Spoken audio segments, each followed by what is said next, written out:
Brevin Welch. Today I'll be presenting on FMS Securities, Case A. We're going to go ahead and start off with question number one. We're going to kind of skim through some of these slides just to make sure we can cover it all within 5 minutes. So first off, we're going to look at this column right here, the T-bonds. Notice that the T-bonds are at a steady 3% rate of return. Now, why is that, you might ask? Well, the T-bond return in Table 1 is shown to be independent due to the fact that government securities are considered to be risk-free, just meaning that the economic well-being does not have any effect on it, which is why we notice that 3%. Next on here, we calculate our expected rate of return by taking our all of our rates right here and multiplying by their respective probability, which is what we got over here, and then we found the sum of them down here. Based solely on these expected returns, I felt the two best potential investments were the S&P 500 and Entergy, primarily just because they did produce a higher expected rate of return, with the S&P 500 being 9% and Entergy being 7.5%.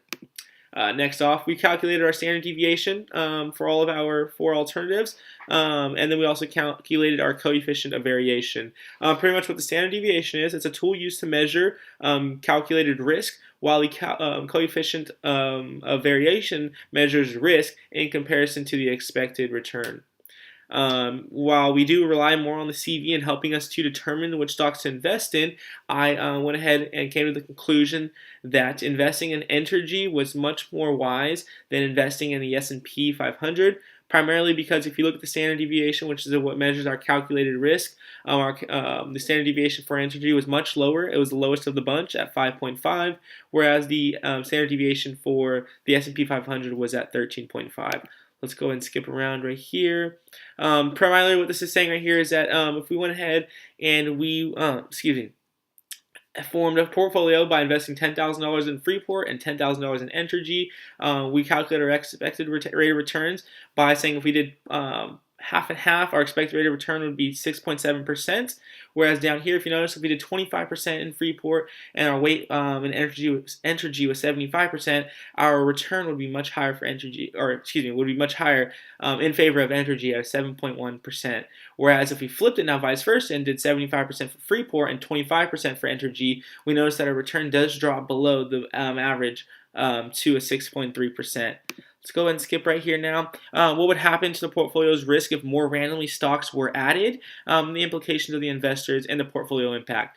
Well, pretty much what I said is that if more and more randomly selected stocks were added, the investors would be diversifying their portfolio, causing them to assume less risk in return. Thus, it is implied that the investors want to limit their risk while increasing their returns. And to do so, they have to take on more stocks. Portfolio effects impact the way investors view riskiness because their objective is to find securities that will help them lower this unsystematic risk. And in doing so, I would expect this to affect the company's cost of capital, like we've learned in previous cases. So some of the differences between three different types of risk. Market risk is the possibility that an investor faces a loss in response to an overall performance of the financial market, whereas diversifiable risk is the decrease of impact of risk through the act of purchasing stocks in different areas to kind of diversify it all. Total risk is just all of the factors associated, such as market risk and diversifiable. And ultimately, holding onto a single stock portfolio is very risky, considering the fact that if the stock loses or underperforms, then your entire portfolio will lose, which is why we see many investors kind of diversify and spread out all of their assets. We're going to go and skip around to number 9 now. The EMH. The EMH is the efficient markets of hypothesis, which is just an assumption that is impossible to beat the market because of asset prices. We want to reflect on all the information. We have three forms of EMH: weak, semi-strong, and strong. The impact theory has on decisions concerning investing is that it is nearly impossible to beat the market in any way. What impact pretty much is that the EMH impacts corporate financing decisions by promising corporations that investments won't yield any type of extra returns, and in this case we notice it is more likely and more wise to diversify your portfolio to limit any unnecessary risk that is potentially hazardous. I would have to believe that James Smith should be concerned about the EMH with adding to his staff of security analysts.